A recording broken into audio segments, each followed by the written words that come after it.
So I was reading a report about Draymond Green speaking on John Wall's behalf in regards to John Wall's injuries and everything. It was just here, maybe a couple of days ago. I was reading it, if that long. It was on sportsillustrated.com, si.com, if you want to check it out. But the report was saying he was basically sharing his thoughts and his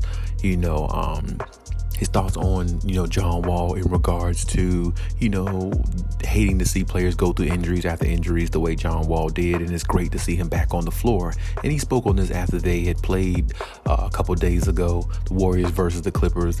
And I guess he wanted to chime in on, just seeing John Wall out there made him feel good, made him feel happy about the situation. He was, glad to see that. Excuse me. But at the same time, it just warrants the question, could this be a sign that Draymond wants to be traded to the Clippers? I mean, because, Draymond has chimed in on the Clippers a whole lot, even in the offseason, saying that they're the team to beat in the West besides the Warriors. He said they're the team that has a lot of talent. He's spoken about how much talent they have from top to bottom, the roster, the coach.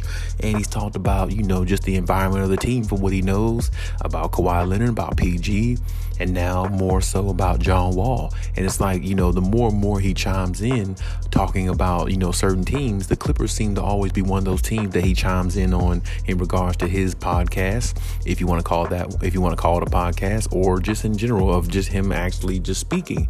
And, I can't see a reason why he wouldn't play for a team or wouldn't want to play for a team like the Clippers, because I feel like he kind of thinks that Ty Lue is the type of coach that he can be coached by as well, not only just Steve Kerr.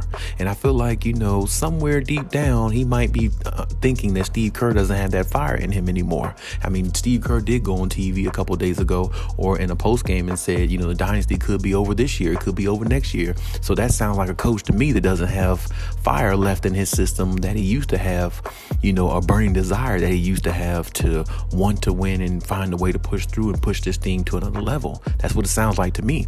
And also it just sounds like a coach being brutally honest also. But at the same time, Draymond has spoke on the Clippers a lot dating back to this offseason, and also now the fact that we're in the season.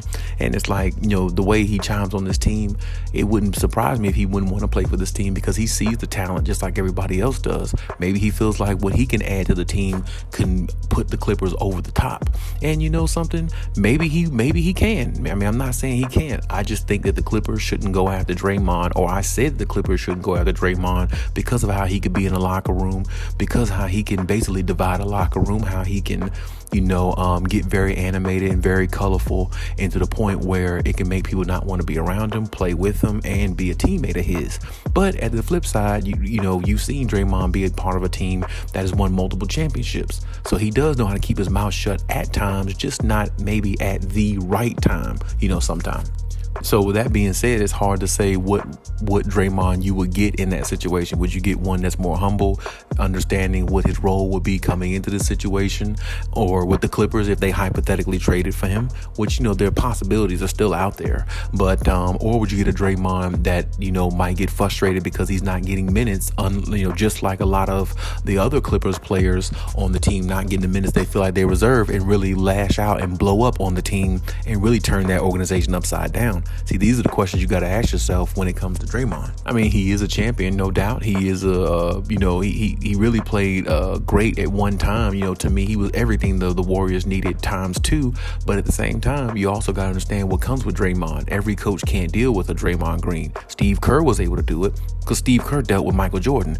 Michael Jordan was very fearful, very demanding, and Michael Jordan actually punched Steve Kerr in the face a long time ago in practice. So Steve Kerr has been known for dealing with guys with a high, motor and a very, very bad attitude at times. So, I mean, if that's the case, Steve Kerr is built for that. I don't know if Ty Lue is built for a player like Draymond, simply because Ty Lue can be more demanding at times, and he'd rather have somebody that listens more than talks, rather than somebody that talks too much. And Draymond he has instances where he talks too much, and that can really, really rub Ty Lue the wrong way, where they would just ship him off and trade him, and it would be a waste of time for everybody to even, go after this possible trade if it was going to happen. So, I mean, you got to think about those things. Those things weigh heavily in this situation. So getting Draymond Green basically would be like a wild card for the Clippers. And then on top of that, not only that, as I said in my other video, who would you trade for him if the trade possibly went through, or if they thought about or they were considering this trade?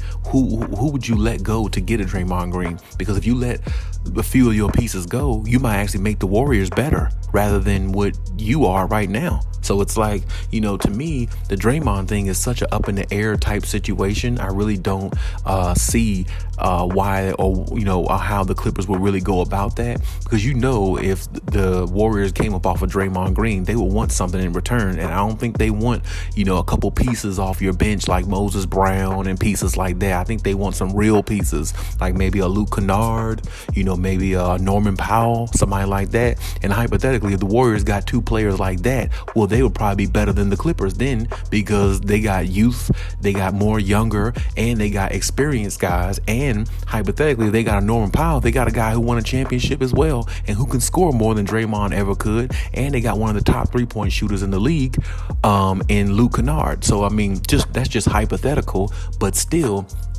the Clippers got so much depth in so many areas. You got to be careful who you trade to get anybody. Even this Miles Turner situation with the Indiana Pacers.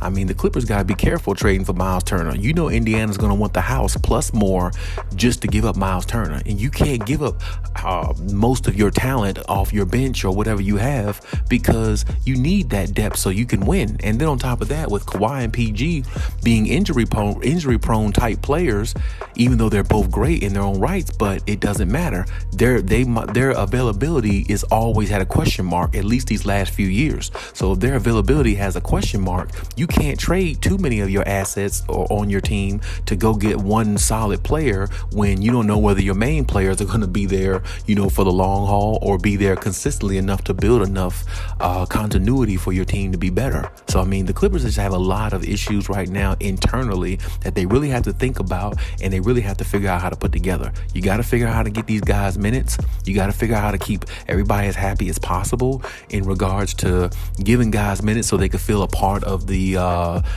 part of this ship, a part of the situation, a part of, this operation. You gotta find ways to do that. You gotta find ways to get Kawhi healthy again, back to the speed where he was. Now Paul George, has a hamstring tendon strain, which doesn't sound good to me at all.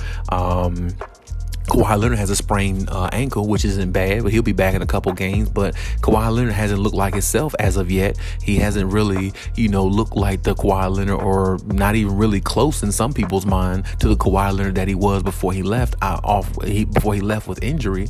But the good thing about that is, Paul George been playing pretty solid this year, and the games that Kawhi Leonard has played in, I think they won damn near, if not all of them. So I mean, Kawhi's presence itself, speaks volumes, and Paul George has been playing good the time he was on the floor. So, I mean, you do have positivity there, but at the same time, it's very, very up in the air questions about how much that positivity is going to transpire consistently going forward with those two players. So, as I said, if you trade away too much for a Draymond or anybody like that, you're putting yourself in a predicament that really could set you backwards instead of putting you forward. So, it's really kind of confusing, weird type situation with the Clippers to me, if you ask me, in regards to how that whole thing shapes up and how it looks. But at the same time, I always say in these last several videos, the Clippers have time to make a lot of things right. And the good thing is you got these problems in the early part of the season, in the regular season, and it's not close to playoff time yet. So with that being said, I mean, that goes a long way. That goes a very long way, so I just hope that the Clippers really understand what they have and try to really figure out what they can do, to make the situation more feasible for everybody that they have on the roster. And they do decide to bring somebody in, don't trade away the pieces that that can help you win a championship and give it to another team and make them better and put yourself behind. So the Clippers just have to make sure they make the right decisions. Now, don't make no dumb moves as the Clippers used to do in the past. I always said in the past, years ago, before Kawhi and PG was ever there, the Clippers is the only only organization that I've seen make some horrible decisions as a front office, and it cost this team and this organization for years to come, up until this point, at least until they got Kawhi and PG. But even still, a championship hasn't came out of this operation as of yet. So we have to see whether this operation is a bust or, a championship, dynasty type possible situation. So we haven't seen that yet. But at the same time, winning a championship cures all. So if the Clippers are able to do that, that's fine. But at the same time, I'm listening to these comments from Draymond speaking on players of the Clippers individually throughout the offseason, going into the season and up to now, where he's speaking on John Wall and things like that. I know he speaks about other players and stuff like that too, but at the same time, I feel like his focal point on this team has been since the offseason, before we even started this season. So that tells me his eye and his attention is on this team and what they can do and what they can be. And he honestly believes that this team was going to be the team that possibly will face them in the finals and possibly can dethrone the Warriors, because the Clippers are good enough to do it. I mean, he basically said that in so many words from this offseason going all the way into this season. So it tells you something there. I mean, if they were to trade Draymond, I'm pretty sure this would be one of the teams that he would request to be traded to if there was a such thing for them to do it that way. So, I mean, you got to look at these things in this entirety, and you got to really understand it, from that standpoint. And, I think that, Draymond will be a good piece to any team if he's coming in there with the right mindset, if he's coming in there, with his head down, ready to play and not doing too much talking and letting his game do the talking. I think Draymond will be a great additional piece to the Clippers or any team that he goes to if he is traded from the Warriors soon, which I do kind of believe he will be, if not traded mid-season near All-Star break. I think after next season, I think it's pretty much it for Draymond and the Warriors. But either way, I'm saying he's still a champion. He's still a great player in his own rights, and he still means a lot to that organization, even though he screwed up by knocking out Jordan Poole. But even still, it doesn't really matter. That's over and done with. It's out and it's about. Jordan Poole looks like the fool in the situation, not Draymond, because Draymond's known for doing it. Jordan Poole looks like the one that really got the bitter end of the situation. But either way, it is what it is.